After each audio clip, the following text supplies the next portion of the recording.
Congresso Nacional 1955. O general Cândido Rondon, aos 90 anos, receberia as platinas e as honras de marechal. 50 anos de serviço ativo no Exército, em 75 de dedicação extremada à pátria e à humanidade. Naquela sessão histórica, foram exaltadas as virtudes do bravo militar e sua admirável figura humana.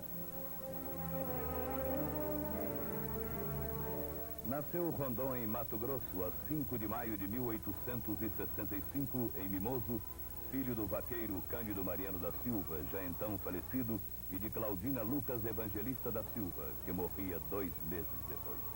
Cândido é entregue ao avô materno. Para Cuiabá vai aos 7 anos. Educado pelo tio Manuel Rodrigues, cursa a escola do mestre Juca e o Liceu Cuiabano. Professor aos 16 anos, assenta praça no 3º Regimento de Artilharia a Cavalo. Vem para o Rio servir no 1º Regimento da mesma arma no quartel do atual CPOR. Estuda no Pedro II visando a escola de cadetes. Ingressa na Escola Militar da Praia Vermelha e conhece o Coronel Benjamin Constant, tornando-se positivista como ele. Da proclamação da República, Rondon participa ainda ao Alferes aluno. É promovido a 2º e 1º tenente, formando-se em engenharia militar. O Marechal Deodoro determina a ligação telegráfica Mato Grosso-Goiás, partindo de Cáceres, depois a ligação Franca-Uberaba-Araguaia-Cuiabá, completando ligação para o Rio. Gomes Carneiro chefia a missão e escolhe Cândido, já adotando o sobrenome materno Rondon como um de seus ajudantes. Os bororos são pacificados e acabam colaborando. Rondon, então noivo de Francisca Xavier, é chamado ao Rio pessoalmente por Benjamin Constant para lecionar na escola militar e casa-se em fevereiro de 92. Gomes Carneiro indica a Floriano Rondon como substituto. O presidente incumbe Rondon da ligação telegráfica de pontos estratégicos até as fronteiras do Paraguai e Bolívia. Tenente-coronel já realizara notáveis missões. Então, o presidente Afonso Pena confia a Rondon a integração telegráfica dos territórios do Acre, Alto Purus e Alto Juruá, incluindo exploração científica. Antes explorara o Rio Negro e fizera o reconhecimento de 50 rios, o levantamento geográfico de 8.000 quilômetros e a construção de 4.000 quilômetros de rede telegráfica. Nessas árduas campanhas, com o suor de tantos cansaços, às vezes infinitos, Rondon iniciara a epopeia que o situaria entre os 5 grandes desbravadores do mundo.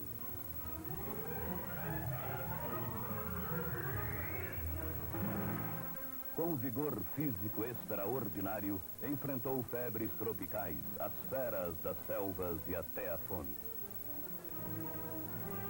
Já então estabelecera seu princípio, morrer se preciso for, matar nunca. Conquistou os índios que o chamavam Pai Branco. Dos silvícolas teve Rondon a maior colaboração.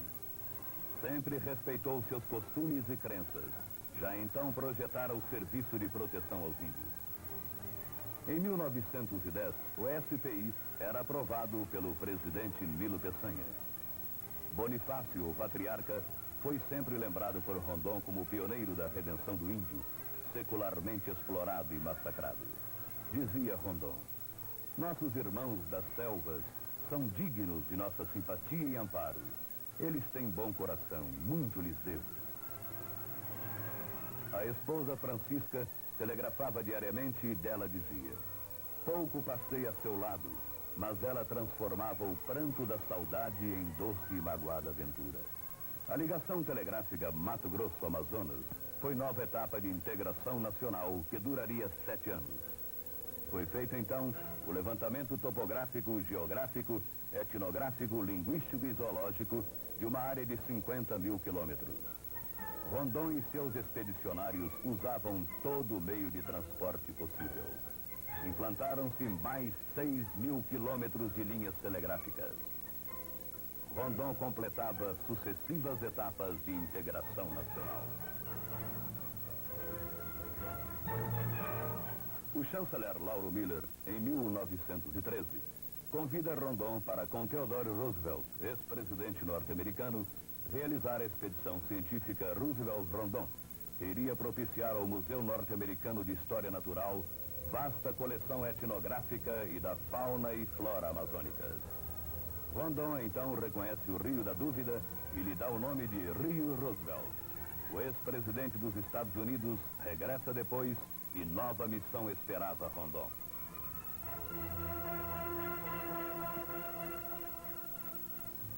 Já funcionavam em Cuiabá e em Corumbá estações telegráficas e também em Porto Murtinho, além de 40 outras do Mato Grosso ao Amazonas. Seguia Rondon levando às tribos assistência médica e sanitária, trazendo no lugar do trabuco o carinho e o remédio. Estimulava o trabalho, dando aos índios recursos de sobrevivência.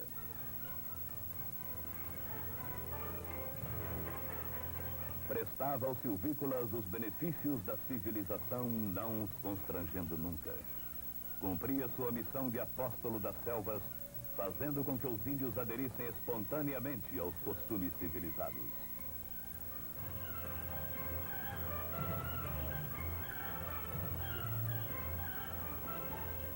Lembrava sempre ter sangue índio nas veias e não dissimulava seu fascínio pelo Brasil desconhecido.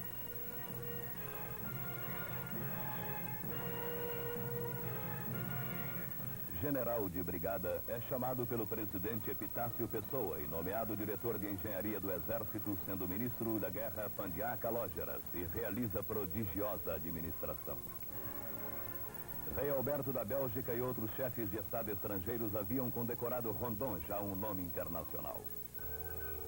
Faz altos cursos militares da missão Gamelin, indicado como árbitro das cartas políticas de Arthur Bernardes, declina do convite. No movimento de 24, comanda forças legais no Paraná e Santa Catarina e derrota os rebeldes na memorável campanha de Catanduva. Em 27, o governo Washington Luiz incumbe a Rondon a Inspetoria de Fronteiras. O órgão central é instalado no Instituto de Surdos Mudos, nas Laranjeiras. Rondon, uma vez mais, volta ao sertão para inspecionar 15 mil quilômetros de fronteiras em 4 anos, usando todo o meio de transporte. O objetivo da grande campanha foi levantar o povoamento nas fronteiras e fixar novos critérios de segurança nacional. Aqui, a expedição estava a caminho da fronteira com a Venezuela.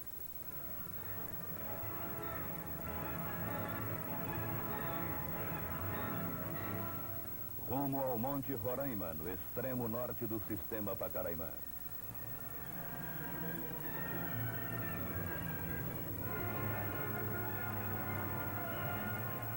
A missão de Rondon torna-se no instrumento de política da boa vizinhança. Seguia a inspeção de fronteiras que se interromperia em Marcelino Ramos, entre Santa Catarina e Rio Grande do Sul.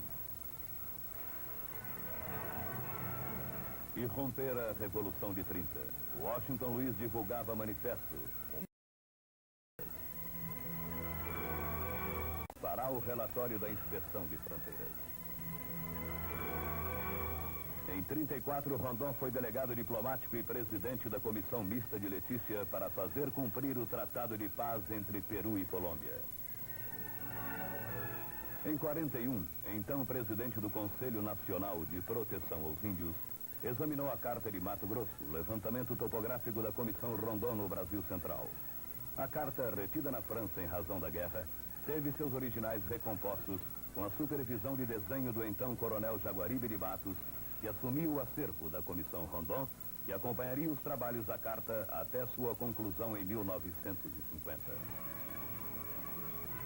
Em 47, Rondon visitava saudoso sua terra natal.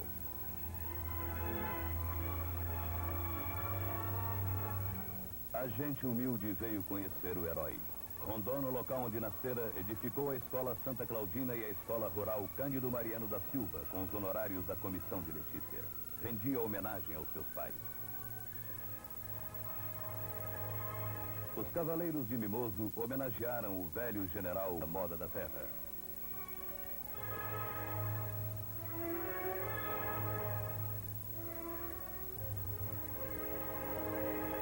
Rondon Rondon criaria depois o Museu do Índio e o Parque Indígena do Xingu para a preservação da fauna e da flora nacionais, quando teve a colaboração da Força Aérea Brasileira.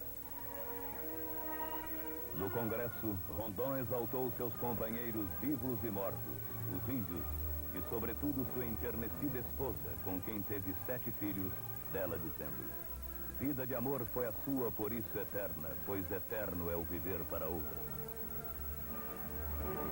Teve as mais altas condecorações do Brasil e de numerosos países, e diplomas de 20 sociedades nacionais e estrangeiras de geografia. Em 57, candidato de 15 nações ao Prêmio Nobel da Paz. A saúde de Rondon entra em declínio. Meses depois, aos 93 anos, seria vítima de pneumonia. Conservou-se lúcido até a tarde de 19 de janeiro de 1958, quando suas últimas palavras foram vivas da República, numa suprema continência ao sonho da mocidade.